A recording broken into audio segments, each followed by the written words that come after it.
Okay, that didn't get recorded. Boker Tov, Rabotai, we're here on this wonderful Thursday morning. What a beautiful week it was. And Yehi Ratzon will finish the week with a boom.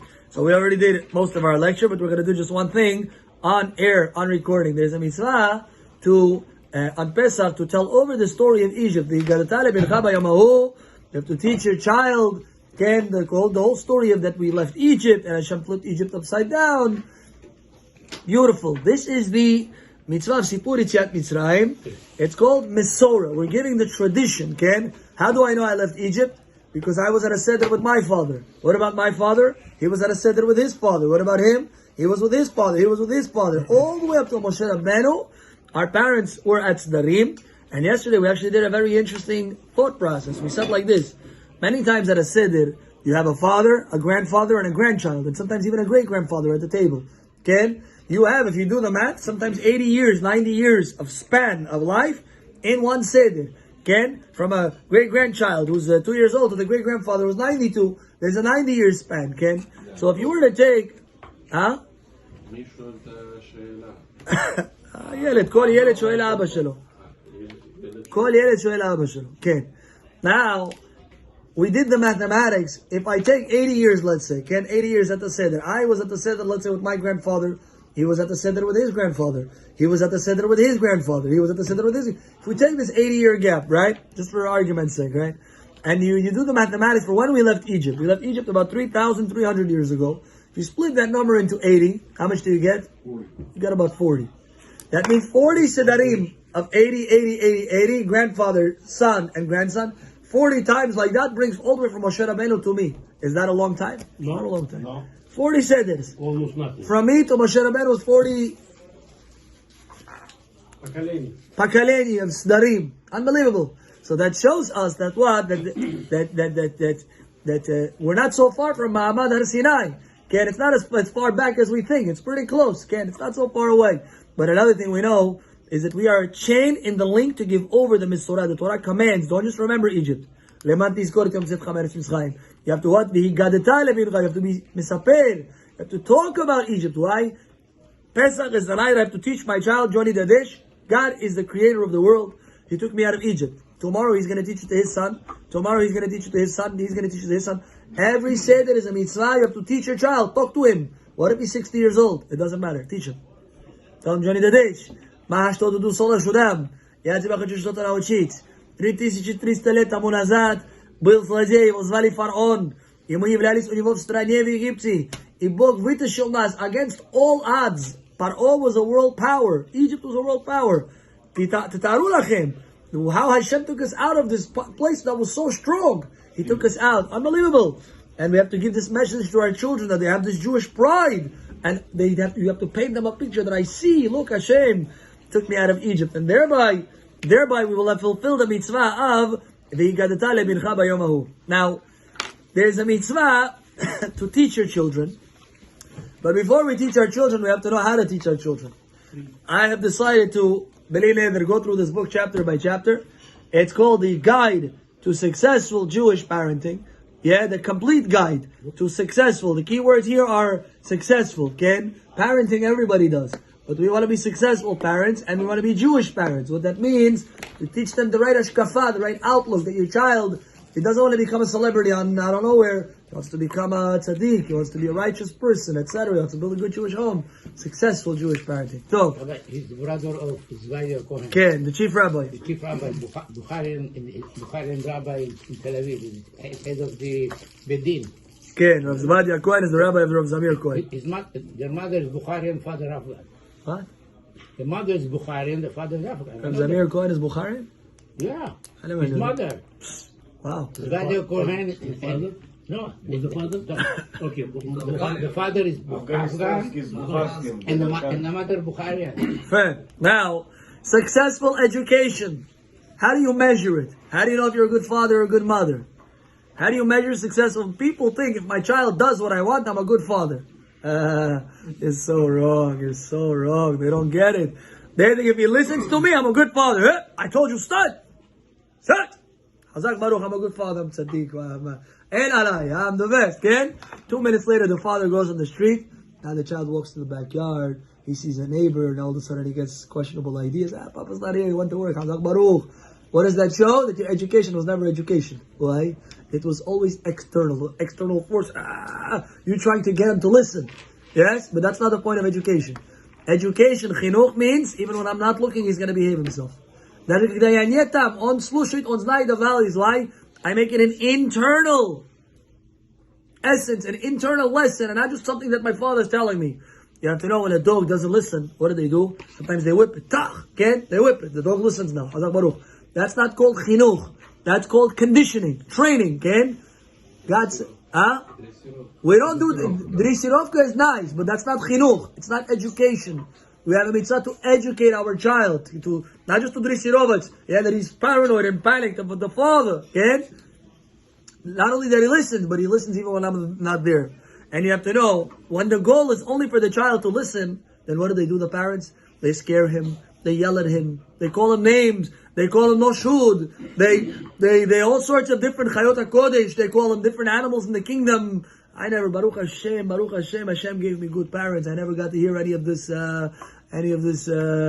different terminologies, But sometimes the parents I'll give you an example. You get up in the morning, your kid's on the couch. He doesn't get up off the couch. What's the natural reflex? Starts Gazal! Hazak Baruch. Tell him to get off the bed. He doesn't listen. What do you tell him? You lazy bum. You good for nothing. When I was your age, I was married already. What's wrong with you? When are you going to get your act together? What's wrong with you? David. Do you think he gets off the couch after that? Mm-hmm. Did that ever happen when you told the child it was a good for nothing? He said, okay, Dad, I'm ready to listen. Yes, let's go. That ever happened to you? Never. Why? Because you broke the child. You know, today, it used to be, back in the day, you can tell the child 1,000,001 things. Their skin used to be thick. They grew up normal. They all had trauma, but they were normal, somewhat. Today, you hurt my feelings. Today they understand feelings. You break the child today, he doesn't hate you, he hates himself. You're going to have to go pay $250 an hour, 45 minutes to get your therapy for your child. For what? Magara. It's that he loses his self-confidence. Why? Because you have a goal. He's going to listen to me. How are you going to get that goal about? Not with education. With putting him down. With forcing him. It's not calculated. You're losing yourself because you feel he disrespected you. I told him, get up. You're not getting up. You're disrespecting me. Your ego is getting in the way, and therefore your anger is getting in the way, but that's not chinuch. That's not how you educate a child. That's conditioning him at best. And that's causing trauma, and that's causing problems. So therefore we have to learn what chinuch really is. The goal of education, says King Solomon, Hanoch lenar al pi darko. You must educate a child al pi darko, based on his way. That means like this. You look at your fingers, no two fingers are alike. No two children are alike. What works with one child will not necessarily work with another child. One child is chop, no problem. He has no issue listening to his papa and mama. You don't need to pressure that child too much. Give him a little encouragement, he's ready to go. Another child, much more difficult.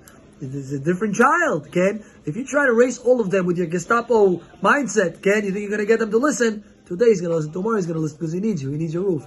And 3 days from now, when he doesn't need your roof anymore, he's going to say, listen, Tujan, you're getting old already. You're tiring me out already. Enough. He's going to start to rebel. And sometimes they rebel in very, very big ways. So a smart parent understands, my job is not to get him to listen today.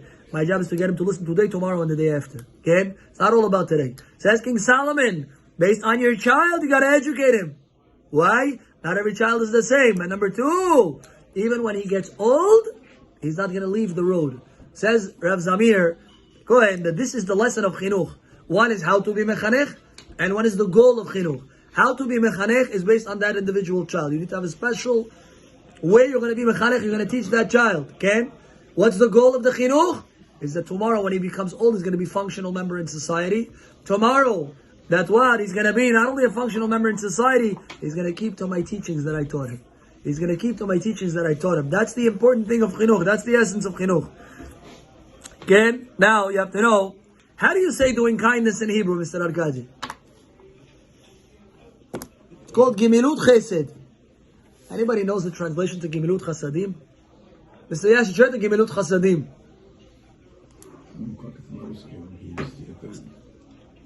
Ligmor Chesed, ma perush? To bestow kindness. That's what it means, Gimilut Chasadim. Says the rabbi, I have you a beautiful pshat. Ligmol et hayeled. When you have a baby, 6 months old, 1 year old, he nurses mommy's milk. Eventually, you need to be gomel. You need to wean him off of the milk. What does that mean? That means he's not going to drink milk his whole life. You need to be gomel. The yeled. You need to wean him off. So too, when I do kindness to you, imagine one guy has no money. I say, here's $100. Tomorrow he has no money again. I gotta give him $100. Third day. That's kindness. It's nice, but that's not gemilut chesed. Why? True kindness is when I teach you that tomorrow I give you help you today, but tomorrow you're not gonna need my help. That's true chesed. Ligmol, to wean him off of the kindness. Okay? So that's called gemilut chesed. Weaning kindness conveys the idea that the finest manifestation of kindness or charity is when the giver helps the recipient to stand on his own. That he can stand on his own. Not I'm going to take care of you for the rest of your life. That's not called chesed. So too with chinuch. It's not about I'm going to walk you through everything for the rest of your life. It's when I give you the kelim, the utensils, the tools, that you tomorrow are going to be a functional member in society. You're going to make good decisions. And the goal is we have to remember the goal. What's the goal? To have good children. What's the goal? To be mechanech, to teach, to educate. So when my child doesn't listen to me and I'm bursting, I'm going super saiyan, I'm losing my cool on him, yeah? How dare you? What's the goal? The goal is to make him a good boy. What are you accomplishing? You're not accomplishing that in the way. That's not called chinuch. I once heard from Rabbi Israeli. He says, when you're angry, you're patur. You're not allowed to educate the child. Because it's not you already. You're not in the driver's seat. When you give him that slap, that's not you in the driver's seat. That's you taking revenge on that child. You're disrespecting me. I'm going to teach you who's boss. Okay? Now again, every once in a while, maybe you get him not on recording, but every once in a while, you gotta show the child who's papa. I'm not. La prophylaxia for him to remember and asasnayot who's papa and who's mama. He knows who's who. Not to get lost. But if that's the primary way of educating, that's not educating. Tomorrow, that child, chas v'shalom, is gonna have issues, internal issues, lack of self-confidence. It's gonna be gruby. What kind of a father is he gonna be? Remember, the child you raised today is gonna be a father tomorrow.